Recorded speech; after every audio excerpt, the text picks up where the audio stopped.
live from the City of Angels. I'd rather lay down in thorns. It's Thursday night. Tonight, the live MMT of Emerald Fennell's Wuthering Heights. In the background, from said film, Charlie XCX, Chains of Love.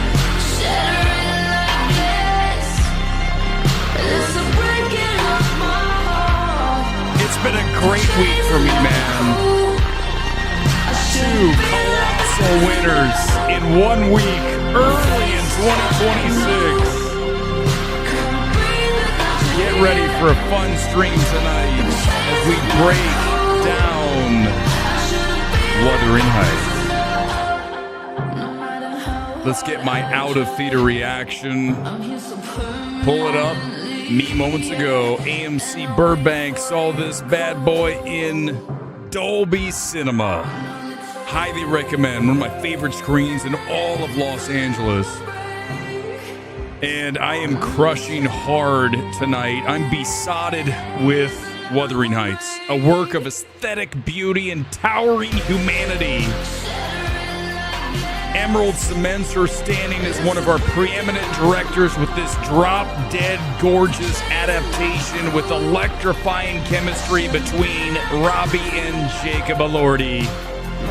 Colossal recommend here tonight. Let's do it live. Here comes 30 seconds of tonight's MMTE. It's Wuthering Heights, and you need to see this film. I'll tell you why momentarily. Here we go. Get ready to do it live. Welcome to MMT. Whatever our souls are made of, Unbelievable tension, his and mine are the same. unbelievable pressure, Miss Linton asked me to marry him. love and hatred, can't escape it. Be with me always.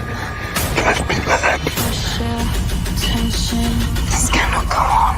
and I can't escape it. Do you want me to stop? Wuthering Heights. Pure cinema, people. I'm telling you, everything about this film screams see it on a big screen. And no, I'm not shelling out tonight. Emerald Fennell's directorial splendor is reason number one to see this film. And we saw it before in Saltburn and in Promising Young Woman, but I think more so in the most recent before Wuthering Heights. I think it's important to establish there's been a lot of discussion about Emerald Fennell pushing the boundaries, and we saw that during Saltburn, okay? That was my worry going into this film. But I do believe that there is a remarkable level of restraint shown here by Emerald where you didn't quite have that with Saltburn. And I'm not really getting why people are not thrilled with this, because that's the word I'm hearing. People are really turned off by something. I don't know what. Listen, do you want a straight up doll, been there, done this before adaptation of the classic novel? Well, listen, you're not getting that. But it has its heart in the exact same spot that the original did and does here. So I don't know what the issue is. I love, when you look at Emerald, you obviously are getting that cinematography, the Linus Sandgren big feel to this film. And also, as you heard off the top, the Charlie XCX track, the music usage, there's cues of that track leading up to, it's really just mind-blowing usage. In about the middle of this film, you bring it full and you get this montage that is just pure cinematic beauty. And I was like, this is the apex of being in Dolby right now, with the music and the montage, the matting of those two things, the mesh, as we like to say, just heavenly. So that is there, but it's not just about the tech here. It is also about the fact that this is a very humanity-laden film. And I think that we need to talk here for a moment that there are a number of people in the film space that, frankly, can I just be blunt? They lack humanity, okay? Let me tell you, you're not going to resonate with this film as richly as someone who has loved and lost in their life if you have never experienced those things. You understand what I'm talking about, right? If you haven't ever lived through that, then you don't know what that's like. But having lived through that, I can tell you that this is piercingly painful at times, and the ending is just, symphonic beauty. I was absolutely blown away by the sublime close of this film. She nails that and all of the heartbreak that comes along with it. And you go to why that all of this works with the humanity, the heartbreak. It's because of the chemistry between Margot Robbie and Jacob Elordi. It is present throughout. And if this film does not make Jacob Elordi the biggest star on the planet, certainly way up there, then I will be flabbergasted. This will make him the man in Hollywood without question. And Margot Robbie, just, God, I mean, face of an angel, right? Just pure and unadulterated beauty when you stare at her, and what a couple they make. So all of that works. I mean, listen, if I have one note here, it's slightly overlong, but it is an adaptation. It's hard to whittle things down. Comes in at about 2 hours and 15 minutes. Little drag after you get that apex, that montage in the middle with the Charlie XCX track, but it still is not nearly enough for me not to say run out and see this film. It is a 92% on the MMT score tonight. That makes two huge recommendations this weekend in theaters with Crime 101 and now Wuthering Heights. I also want to make sure this is very clear here tonight. This film, Wuthering Heights, is 100 times the achievement that Hamnet is. And it better be an Oscars film next year by the same measure that Hamnet is this year. It better happen. Because if it doesn't, then we're doing things wrong. But the way things have been being done lately, it won't surprise me. It better not be forgotten when we get to the award season next fall. A long way away, but it is possible, as we've seen with a number of films that come out early in the year, and they're able to regenerate the buzz into award season. Let's hope Warner Brothers, who's done it before, doing it this year with Sinners and to a lesser extent One Battle, they can do it here with Wuthering Heights. It has my stamp of approval. No doubt whatsoever. Let's check sales here tonight, and I'll give you my number on this, and we'll get to some comments. If you saw Wuthering Heights, come in, let me know what you thought. If you agree, can't wait to hear it. If you disagree, tell me why. I want to get into it because I do not know how this film is not at closer to a 95% on Rotten Tomatoes versus a 60-some-odd%, which it is right now. We'll check that in a minute. Here we go to AMC. This is the IMAX screen that goes off in about 5 minutes, and you can see it looks pretty well sold out, except for those first couple rows. You really don't want to be there. It's super close to the screen. That looks strong. Also, let's go check out Prime. This is a late screening, a 10:10. Love Prime. Prime's a wonderful place to see a movie. Not bad for the middle. You got the subwoofers in the seats, so that works. XL is another one of their options. This is another PLF. Not quite as strong as Prime or Dolby, but I still recommend it. And you look really nice. We'll check out Universal, and then I'll give you my number. One thing you've got to know about this weekend is, for a lot of folks, it's a 4-day weekend. They are off tomorrow and Monday. Monday for sure. But you have essentially 4 days that you can work with this. A lot of people are looking for things to do because football's over. It's done.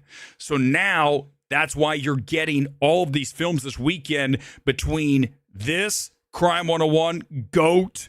There's also that neon film, Nirvana, I've heard good things about. We'll talk about that Sunday. I'll probably see it this weekend. So you're looking at what should be a very busy weekend, and I hope people get out and support these films. Crime 101 is going to be a tough one to sell because those kind of films don't do as well in movie theaters as they did in the past. Universal, 7 o'clock. You can still buy a ticket if you can run over there.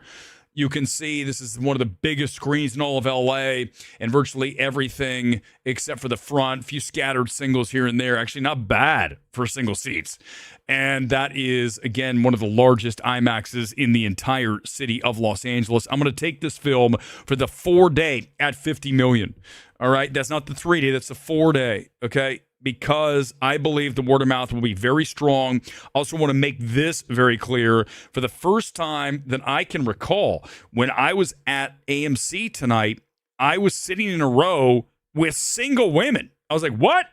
There's a woman here by herself, woman here, woman here. In fact, a hell of a lot more women than men.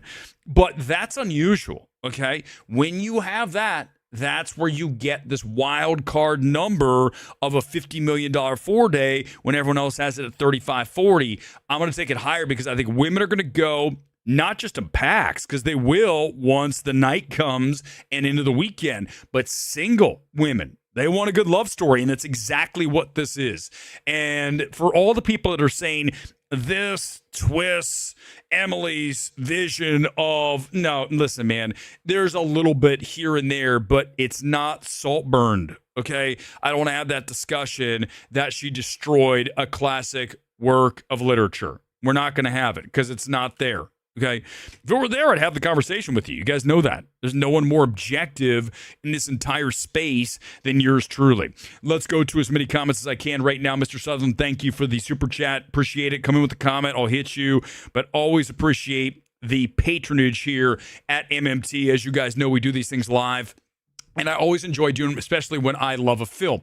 And that makes two this week, right? Again, with Crime 101 and now Wuthering Heights. People are like, what's wrong with you, Weber? Listen, I want to like films. Do you think that I want to come on here and destroy, eviscerate, detonate things? No. When it's time, when it is warranted, then yes. But if it is not, then I am going to not go all out and go ballistic and go nuclear. Why would I? So if you love something, you stand behind it. And that's how I've always operated, passionately. Okay, there's no other way to do this. But I really want to, before I bring in Scott Menzel, because I've got him right here, we're going to have a little discussion about this film. I can't wait, because I know he liked it, but I don't know if he liked it as much as me. But I really want to drill down on this. It's very important that you guys understand this concept. It's hard for a number of critics in this space to get into a film that deals with love and loss and your one true love when many of these people have never dated somebody. Okay, I'm just going to be as brutal as I can. I'm sorry I got to do this, but it just has to be done. When you're dealing with someone who has never dealt with a relationship of significance and experienced the things that these characters do in Wuthering Heights, they are not going to be able to access the film at a level that someone else has experienced those things. And I'm going to tell you again before I bring in Scott, and he can say what he wants about this, but I'm telling you, the majority of critics in the space are not four-dimensional people. They are very one-dimensional. They don't have a lot of experience in this world as far as living and loving and losing. They imagine what those things are. Some of us have done these things, and when you've done these things, you access films like Wuthering Heights a hell of a lot more than the people who all talk about shit rather than do it. That is one of my favorite speeches of all time here on MMT. Here comes Scott Menzel. Hello. Scott, listen, we're going to talk about this because we haven't really discussed it. You're waiting for me to come in, and you know I love this film now. But do you understand what I'm saying when I say what I just said? Oh, no, I mean, totally. I mean, you have to understand what love is and what love lost is in order to appreciate this movie. But that's the thing, right? So I'm sitting there and I'm looking at the reviews, and I'm going to pull them up here in a few minutes on Rotten Tomatoes. And I'm like, how can you appreciate the emotional weight of everything that goes on in this if you have not lived it? Listen, if you asked the 15-year-old Erick to watch Wuthering Heights here, I'd be like, this isn't for me. But once you've done that and, you've been through it, then it's a whole different level of appreciation. Yeah, I mean, listen, I don't disagree. I mean, I enjoyed the movie a lot. And I was listening to part of your review prior to jumping on here, and you said something that I 100% said. And I said, this is Emerald Fennell at her most restrained. Yes. Versus Saltburn. She's yeah, Saltburn. I mean, Saltburn just went over the top for the sake of to kind of generate a reaction from shock people. Value, right? Yeah, shock value for sure. Yep. This movie, I feel like, is very restrained. I mean, are we talking spoilers or we're not talking spoilers yet? You can't. I mean, listen.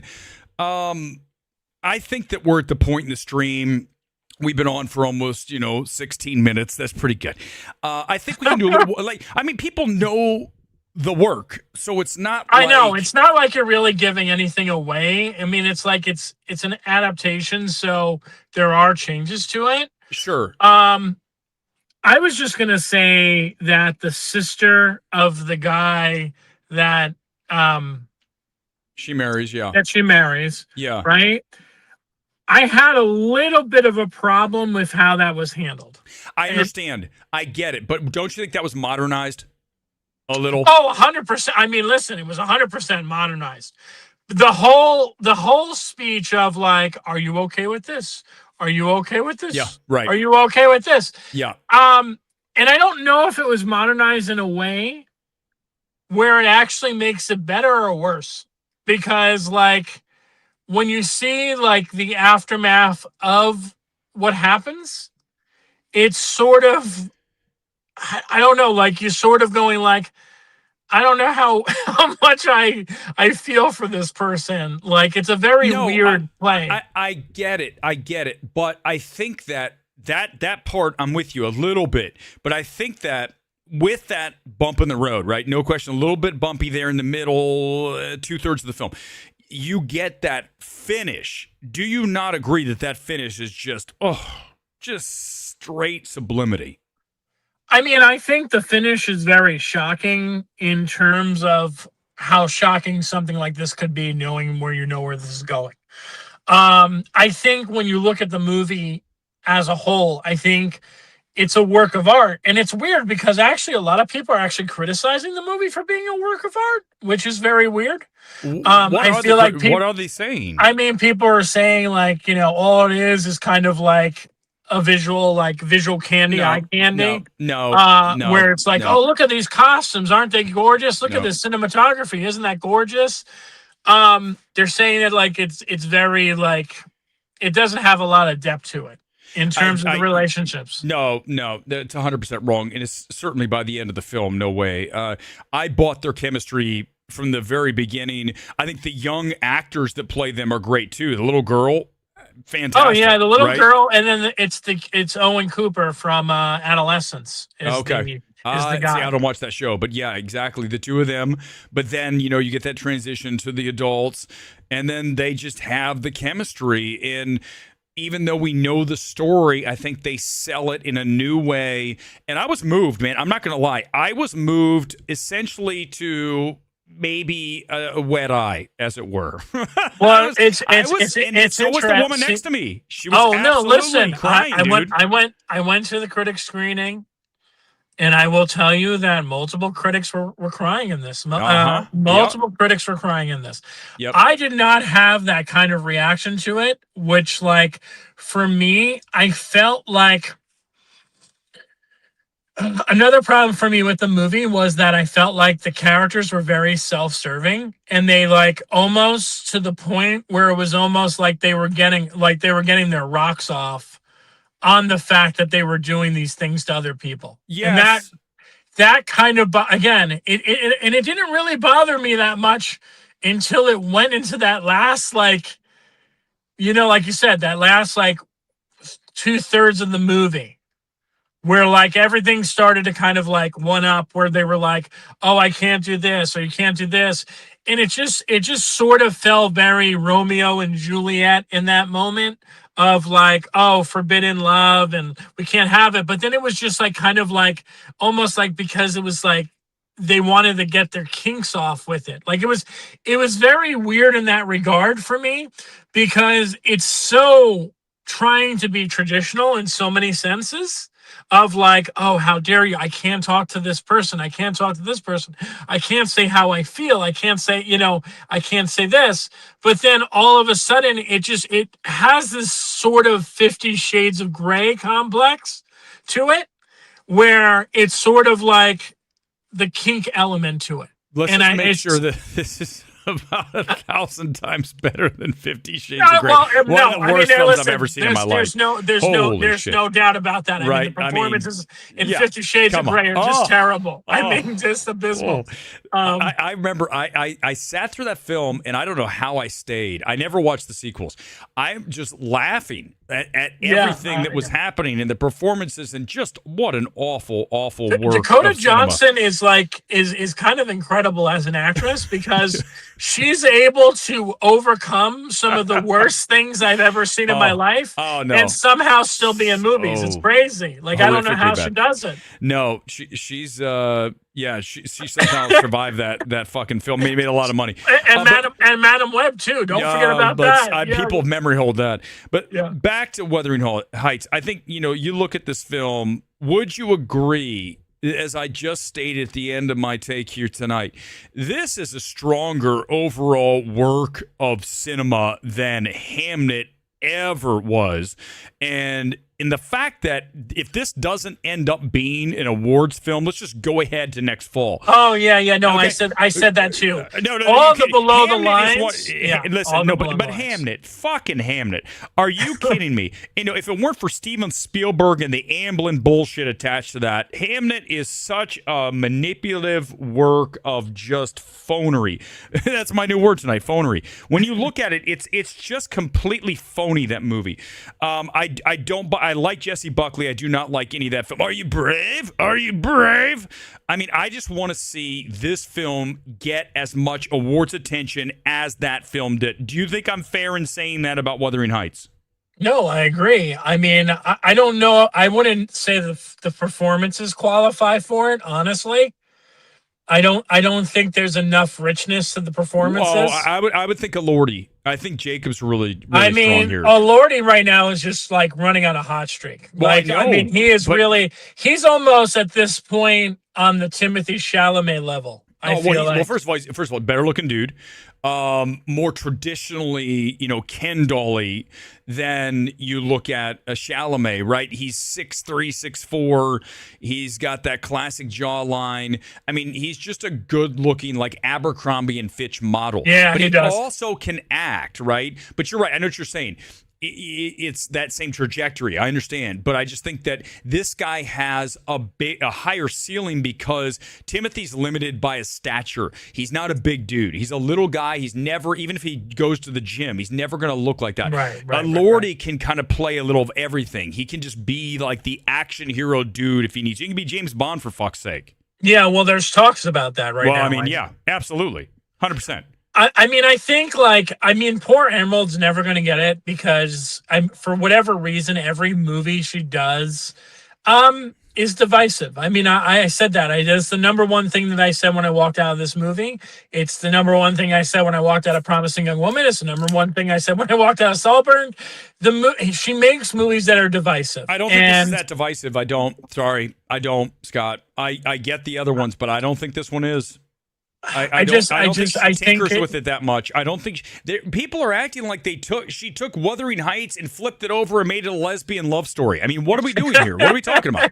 What, you know what I mean? Like, I'm sorry, it's not like by the page, by the word, right? I mean, you know what I'm saying? Like, there's a few things changed. No one's going to tell you that there aren't, but it's not enough to disrupt the original intent of the novel. I mean, listen, I'm not disagreeing. I mean, I think there's a lot of stuff that's in the novel that's still here in this adaptation. I think From what again, haven't gone down rabbit holes with this stuff. I think people are a little upset that it doesn't have as much of a gothic feel to it. I think that's one of the complaints that I've been hearing. I feel like other people are complaining that it doesn't go hard enough, which is also strange to me because when I watch Saltburn, I get the exact opposite reaction. I'm like, okay, this is too much.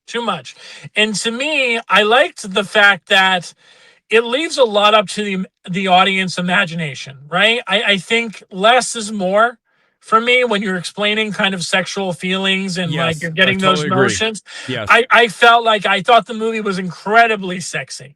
And yes, but it doesn't need to show anything. It's very dialogue heavy in the way that it shows that it insinuates certain moments in the movie. And I like that. I think, again, that kind of shows the difference from a male shooting sex scenes when we get down to male versus female in storytelling. The way that females direct love stories is a lot different than a way that a male would direct a love story. If this was directed by a male, those sex scenes would be wildly different. You're saying Yorgos would do... Yorgos would have Margot Robbie's boobs out in every scene. He would be like, listen, he's like, let's go. I'm with you. Like you said, it comes back to the restraint, right? And leaving things to imagination. And I think all that's there. I was a little worried. They said there's a scene where I don't even see. I mean, listen, you're talking to a guy who may or may not have visited Pornhub, but I'm just saying, the scene on the Rock.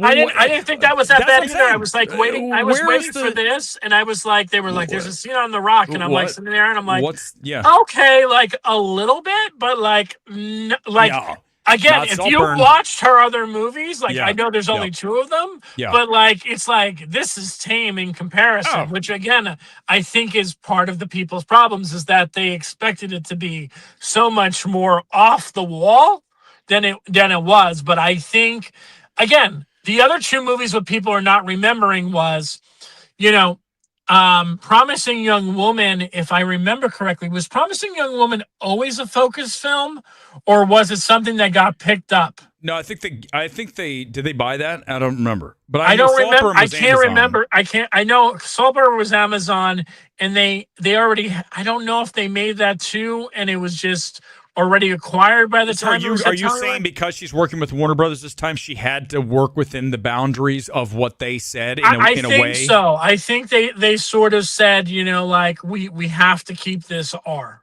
We can't go into those territories where someone's going to come back to us and say this is borderline NC-17. Right. And Warner Brothers, and this is my fear with Netflix coming in, obviously, I'm sure you have the exact same hesitation that anybody with a brain would have. Warner Brothers is one of our number 1 leading studios when it comes to taking chances, right? You go back to the Joker, even what they let Todd do in Joker 2, whether you liked it or not. They let directors cook, as they say. And I think that you see that here, but maybe she understood that this budget, which was what, 90 million or something? Was it 100? It was a lot. Over 100? Something crazy. Okay, it was crazy, right? Let's call it 100, whatever. 100's a lot. Just call it 100, even though I think it's more. Okay? When you get a budget that big, you have a responsibility to the studio to not go too far. You just do. I go back, we talked about Robert Eggers when he made The Northman at $80 million. That film's not accessible enough for an $80 million film. So to this point here tonight, for $100 and whatever million for Wuthering Heights, you need to make it. You can still do your things, but you've got to hold back in that restraint. And I believe she does, as do you. Yeah, I do. And I think when I look at her as a filmmaker, there's obviously a strong evolution from Promising Young Woman to this movie in terms of direction. I know you're going to disagree with me on this, but I still think Promising Young Woman has the strongest script and the strongest storytelling point of view, because I think the messaging of that movie just hits harder than any of these other movies. One of the things that I have been seeing a lot on, and you and I talk about this a lot, is a lot of people are saying that she needs like a co-writer, or they would like to see an Emerald Fennell movie that's directed by her but not written by her. Yes. And I actually am very curious as to what that would look like as well. Because as much as I really like her directing style and like what she brings to a movie, I am curious if there's a way to take her as a filmmaker and change the screenwriter and then make a film for once that does not have this kind of controversy around it. I mean, it is wild to me how much hate. No, I mean Emerald Fennell in general, like, has so much hate online. Like it's crazy, and I'm like, what does she ever? What does she ever do that like just generated this much haters? She's successful, immediately in her first film. Oh, that's true. That's true, right? Because a lot of people, this town doesn't like to see anyone succeed. They want to see you fail. I mean, let's just face facts. Look at it, how everybody turned on Josh Safdie. Oh my God. Exactly. As soon as they get a chance, they're gonna stick the knife in your back. So that doesn't really surprise me. I have no issues with this film from a controversy standpoint. I really don't. Again, I think it's strong across every single metric that we have, how we review these films, and I think that's going to get a very high cinema score. I will be shocked if it doesn't. Now, I understand the ending is not going to be uplifting necessarily, but that's the novel. What do you want? Yeah. We're not going to change that. So I think that this film delivers everything you want. And just quickly before I let you run off, because I know you only have so much time. Yeah, I got to jump off. I loved that montage in the middle when we get to Chains of Love. God, that's great, right? Because you get the cues to the song throughout the first half, and you're waiting for it to explode, right? And then boom, here it is. I just was like, this is really phenomenal stuff. No, it's I have to give her credit for that. I mean, again, from a directorial standpoint in this movie, it is pretty incredible. I mean, it really, really is, because the way she incorporates the score and the Charlie music, and then, I mean, just the production design and the cinematography, costumes, all of this stuff is really thrilling. I mean, it reminded me in a lot of ways of certain scenes. I think I talked to you about this before you saw the movie. Reminds me of certain scenes from like Spencer, where it's just like the room shots, and like the costumes, how they just all feel like they're playing a significant role in the moment of the scene right there. Yeah, that's what I really loved about this film. It's just I love all the directorial choices and the crafts. It does feel rainy, doesn't it? It does feel. It does. Yeah, good call. Yeah, really, really good call. But it's just, you've got to put this, I know we're really early into 2026, and it's been already really great because we saw Crime 101 on Monday. Yeah. Listen, just quickly before I let you go, just speak to, this is a fantastic weekend when you talk about two films that I have. Dude, I'm telling you, I'm three.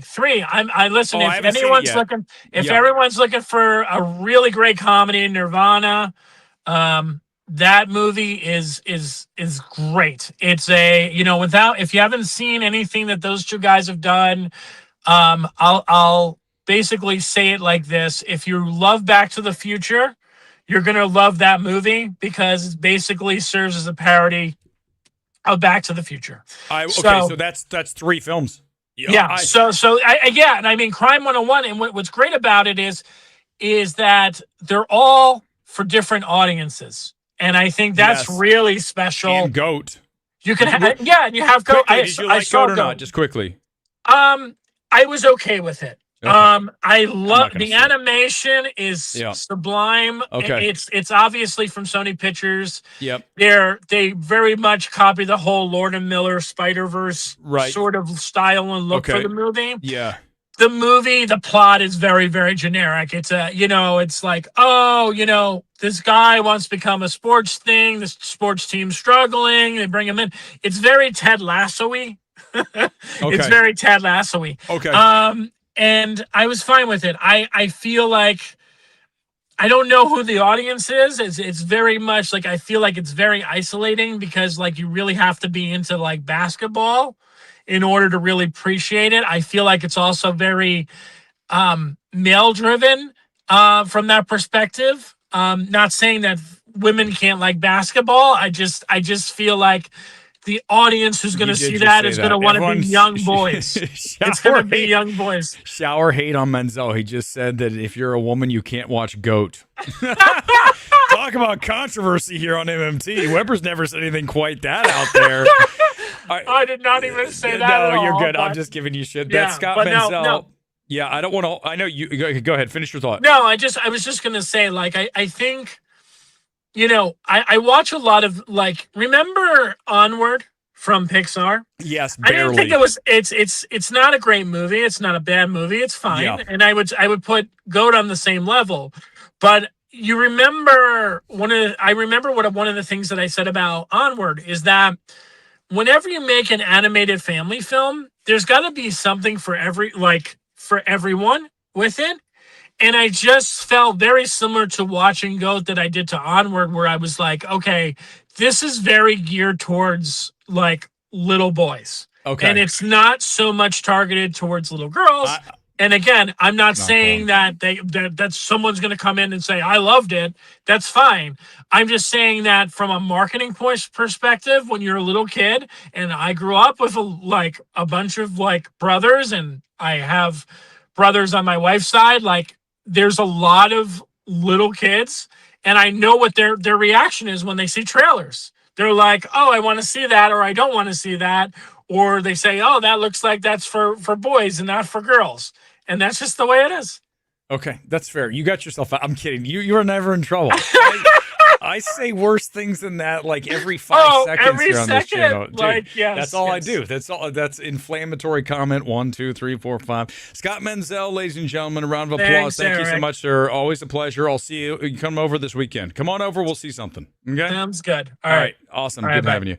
All right, guys. Here we go. Let's continue along here on this Thursday night. If you're just joining us, just finished up the evaluation of Wuthering Heights. Scott, huge recommendation. Me as well. And it's a weekend that you got to get out there, man. We got to keep cinema alive. That's why this channel was started. That's why we initially said, let's do something from the corner of my bedroom, because I said, let's get people hyped on stuff that matters, that you should go out and support. And that is this weekend with Crime 101 and now Wuthering Heights. These are two films that I can't recommend enough. And then we'll also have coming up on this weekend, I'm going to try to see Nirvana. Like Scott said, he really likes that one. Also the new Gore Verbinski's film, which I know that Luis is saying is weird. I've heard mixed on that. We'll find out how I feel. I'll probably see both for Sunday night's show. But let's go back and check, because I want to check the ratings, the reviews here on Rotten Tomatoes for this film here tonight. And I want to play off of those and tell you if I think they're right or wrong.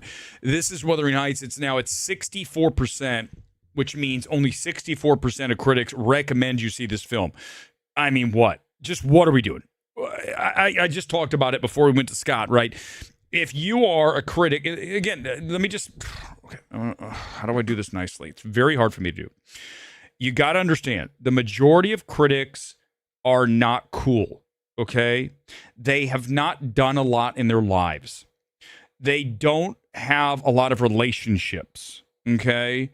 That's as nicely as I can put it. If you are dealing with somebody who has not lived a life and gotten in the middle of things, right? Experienced stuff, loved and lost, you are not going to be able to access Wuthering Heights like somebody who has. And I strongly believe that we definitely have a prevailing number of, quote, film critics that, as I said, they're just not cool. They just don't really have much going on in their lives. And I'm sorry. I'm going to leave it like this. And then I'm going to go through reviews just so you understand why I'm saying what I'm saying. Because if you don't, you can't access these films like I can. I have lived so many different lives. I have done, I have loved, I have lost. And once you have, you can fully be in a human state, breathing in the emotional resonance of a film like this. And I mean, let's just talk about, I mentioned this a lot too. There are people that are let's just say, not anti-spiritual, but they're just non-spiritual. They just don't have like that spark of humanity in them that makes them appreciate things when they really are delivering on an emotional level. I talk about being a force of light, right? Ultimately, I want to impart good things upon the world. I want to contribute. I want to make a difference and impact. A lot of people, they don't really share that same perspective. They don't share that same ethos. And I think that's problematic when it comes to reviewing a film because they just don't have it in them. You know, you're asking someone who can't even recognize this stuff in their own life to recognize it in art. Does that make sense? I feel like that's like really good what I just said. I mean, Toch, you just said it. I think that's fair.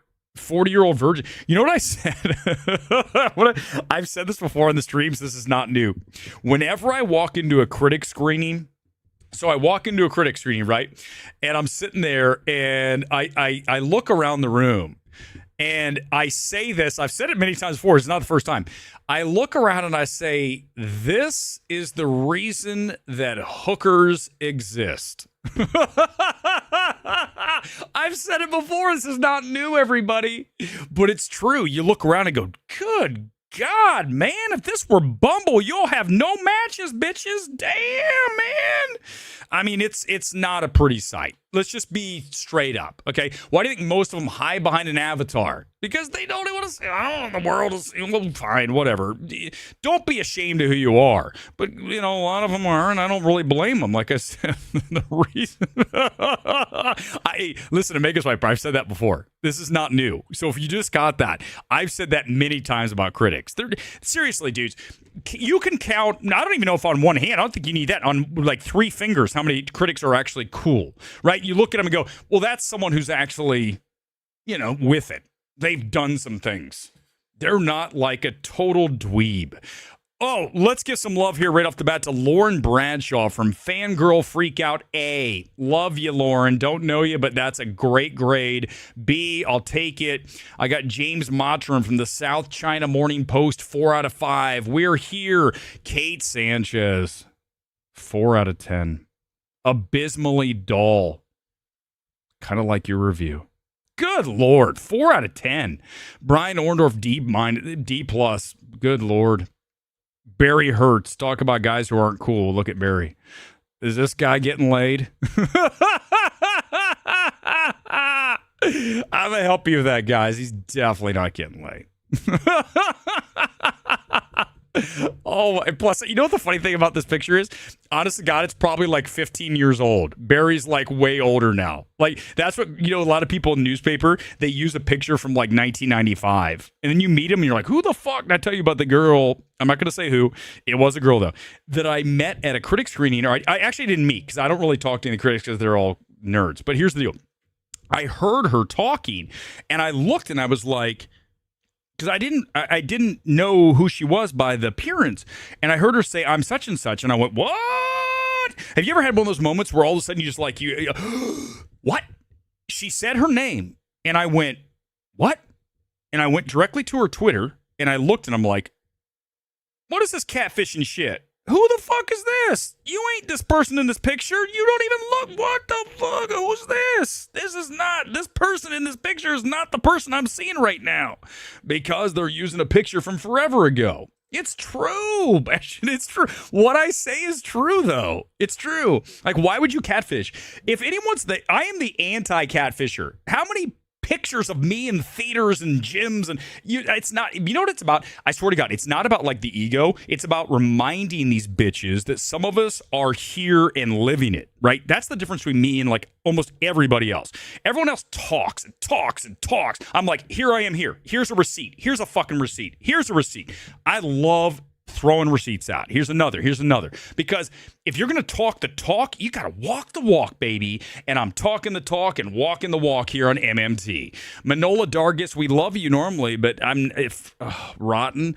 Tosses out ideas about women, men, sex, freedom, and dominance, even while alighting the question of Heathcliff's race and trying to transmit the power of Bronte's writing visually. I don't agree with any. It's a positive film.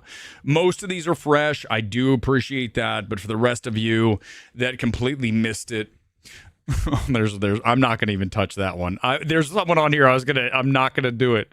I'm not gonna go after him here tonight. Or as you've also said, if this critic screen were a bar, I'm getting lucky. I did say that, Johnny. When I walk into the critic screening, I look around and I go, good God, you know that feeling, right?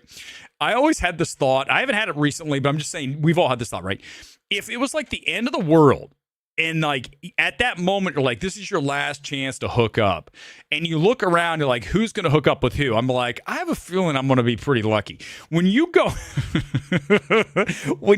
into the critic screening, you're like, oh man, you guys are screwed. Like literally. I mean, this is the reason why OnlyFans is popular. You can see it. It's like the critic screening equals OnlyFans subscriptions, not them getting subscriptions, them paying for subscriptions. You know, Weber's doing it again, but it's earned. It's earned, critics. Seriously, guys. I mean, literally. Yeah, Scott's amazing. I love Scott. Let's see. Hold on. Do I have something else here tonight? I feel like we just did like everything. What else do you need from me? You don't need anything else. I'm done. No, I'll go another few minutes. You know what I'll do? I'll do the comment blast closeout. If you saw the film, let me know. This is at the end of the show where I come on and I say, hey, guys, we're going to play the song because I really love this Charlie CKX, sex, whatever. Here it is. XCX. So check this out. Here it is. This is the trailer version of this. The trailer's unbelievable, guys. I can't even. I think the film is very close to the level of the trailer. That's pretty cool, right? Because we didn't get that with 28 years later. And we did here tonight. Huge fan. There's such an epidemic of director glazing, but there's a few film Twitter and critics that aren't allowed to love Fennell and Adam McKay. Yeah, it's weird, Klein. Welcome to the channel if I haven't seen you before. Maybe I have. It's true. It's the directorial glaze, as we like to call it, right? And I will not take part in that. You earn it. You earn everything from every film you ever do. You earn that film, not the one before it, not the one after it. This, right? So when you look at Emerald Fennell, I went in blind tonight, right? I like Saltburn, didn't love the back end of that. I think that Promising Woman has a lot of good things, but she wasn't quite ready to direct that. It needed a little more skill. She'd be better directing that film now, right? She's now 3 films in. This is her best film, okay? And this cements her status as elite. And I want to work with Emerald Fennell. I mean, Warner Brothers did, right? She picked Warner Brothers over Netflix. So if anything, the critics should be applauding her for that alone. I mean, we applaud if we're doing box checking, don't we? Right? Remember I told you about that critic who was like, we need to applaud this because this is the first time we had a minority director do, and they're applauding. I'm like, what about we just applaud Emerald Fennell for picking Warner Brothers, a studio that gave us a film in theaters versus Netflix doesn't give a fuck about movie theaters. How about you applaud that? No, film critics have no idea how to actually figure out when to applaud and when not to actually applaud. And I'm telling you right now, I mean this, I say it every time I do this, the vast ocean of film critics are shit. I mean, that's being kind. Shit. They are useless, worthless, talentless hacks. And every single day that I come on the air live, I bury them further into the ground until eventually they just get vaporized. They're done. It's over. They can't even compete. And they know that. Don't ever forget it. I will break the fourth wall and I will destroy critics every fucking time. And by the way, you know the beauty of what I'm able to do with that? I don't have to worry about critic screenings because the studios don't invite me because I hammer too much shit. Second of all, if I do see them, you think I'm fucking scared of these motherfuckers? Hell no. And third of all, I've done more in my life than they will ever do. As I say to our boy in New York, the guy who cheered on Charlie Kirk's death, that motherfucker, history will never remember you. No one on this planet will ever know you were here. It's not the same for me, buddy. Don't ever fucking forget that. ever. I'm the real fucking deal.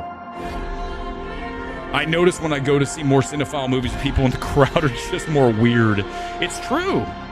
Klein, there's a bunch of weird people that like movies. There's no question about it.